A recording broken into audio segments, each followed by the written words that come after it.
दोस्तों, आज मैं आपको एक अद्भुत कथा सुनाने जा रहा हूं। यह कथा सुनने के बाद आपके मन का बोझ हल्का हो जाएगा, चिंता और डर समाप्त हो जाएंगे और जीवन को देखने का एक बिल्कुल नया दृष्टिकोण मिलेगा। बहुत समय पहले की बात है। हिमालय की तलहटी में एक छोटा सा गांव बसा हुआ था। उस गांव में राजन नाम का युवक रहता था। राजन बचपन से ही तेजतर्रार, मेहनती और महत्वाकांक्षी था। वह सोचता था कि अगर उसके पास ढेर सारा धन, बड़ा मकान और नामेश होगा तो ही वह सबसे सुखी व्यक्ति कहलाएगा। इस सोच के साथ उसने व्यापार शुरू किया। दिन-रात वह इसी में लगा रहता। व्यापार बढ़ता गया, धन इकट्ठा होता गया, परंतु अजीब बात यह थी कि उसकी बेचैनी भी उतनी ही बढ़ने लगी। वह अपने परिवार के बीच होते हुए भी अकेलापन महसूस करता। भोजन सामने रखा होता लेकिन मन कहीं और भागता रहता। रात को सोते हुए भी उसे चिंता रहती कि कहीं उसका धन चोरी न हो जाए, कहीं व्यापार घाटे में न चला जाए। धीरे धीरे उसकी सेहत बिगड़ने लगी, नींद उड़ गई और चेहरा मुरझाने लगा। एक दिन वह गांव के पास बहने वाली नदी के किनारे बैठा रो रहा था। तभी वहां से गुजरते हुए एक वृद्ध संत ने उसे देखा और पूछा, पुत्र, क्यों रो रहे हो? तुम्हारे पास तो सब कुछ है, फिर भी तुम्हारे चेहरे पर संतोष क्यों नहीं दिखता? राजन ने दुखी होकर कहा, गुरुदेव, मेरे पास धन है, नाम है, सब कुछ है, परंतु भीतर से मैं खाली हूं। रात दिन चिंता और डर सताता है। मैं किसी भी हाल में प्रसन्न नहीं रह पाता। कृपया मुझे शांति पाने का मार्ग बताइए। संत मुस्कुराए और बोले, अगर सचमुच शांति चाहिए तो मेरे आश्रम में आओ। लेकिन याद रखना, यहाँ तुम्हें धन, नाम या शक्ति नहीं मिलेगी। यहाँ केवल आत्मा का सुकून मिलेगा। क्या तुम तैयार हो?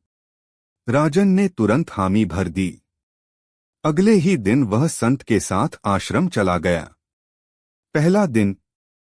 संत ने उसे कहा, आज से तुम प्रतिदिन सुबह नदी किनारे बैठोगे और सिर्फ अपने भीतर की सांसों को देखोगे।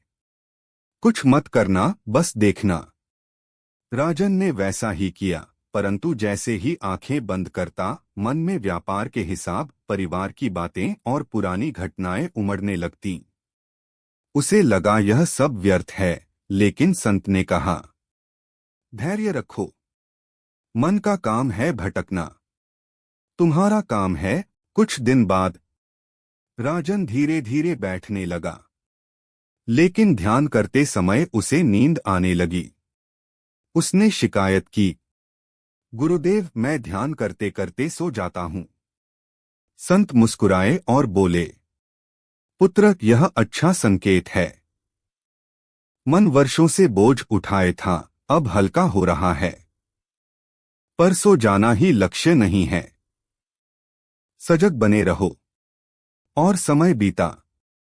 अब जब वह ध्यान करने बैठता तो उसके भीतर पुरानी यादों की भीड़ उमड़ने लगी। कभी माँ बाप के ताने, कभी व्यापार में धोखा देने वाले मित्र, कभी पत्नी की उपेक्षा, कभी अधूरे सपनों का दर्द, सब उसके सामने आने लगे। वह घबराकर संत के पास दौड़ा और बोला, गुरुदेव, मैं तो अकेला आया था, फिर भी ध्यान में मेरे चारों ओर भीड़ दिखाई देती है। ये सब लोग, ये सारे दृश्य कहाँ से आते हैं? संत ने गंभीर स्वर में कहा, यही तो तुम्हारा बोझ है, यही तुम्हारी भीड़ है। जब तक इन्हें भीतर ढोते रहोगे, तब तक बाहर का अकेलापन भी खत्म नहीं होगा। राजन चुप हो गया। उस दिन से उसने हर याद, हर चेहरा, हर शिकायत को धीरे धीरे छोड़ना शुरू किया।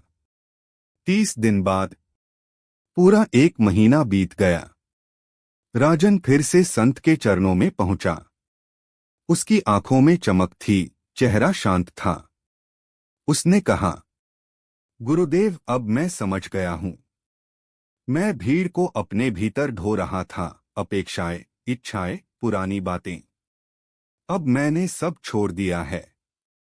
अब मैं भीतर से बिल्कुल हल्का हूं।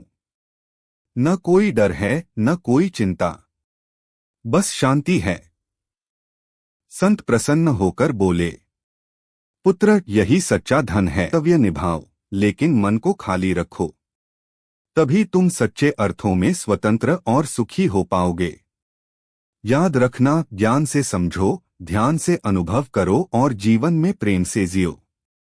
यही सबसे बड़ा सुख है।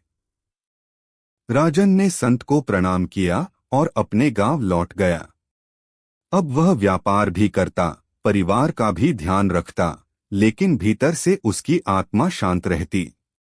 उसे समझ आ गया था कि जीवन का सबसे बड़ा दुख यह है कि सब कुछ होते हुए भी मन बेचैन रहे, और जीवन का सबसे बड़ा सुख यह है कि मन पूरी तरह शांत हो जाए। दोस्तों, यह कथा हमें यही सिखाती है कि बाहरी दौड़ कभी पूरी नहीं होती। असली जीत तब होती है जब हम अपने भीतर की भीड़ को विदा करके वर्तमान में जीना सीख लेते हैं।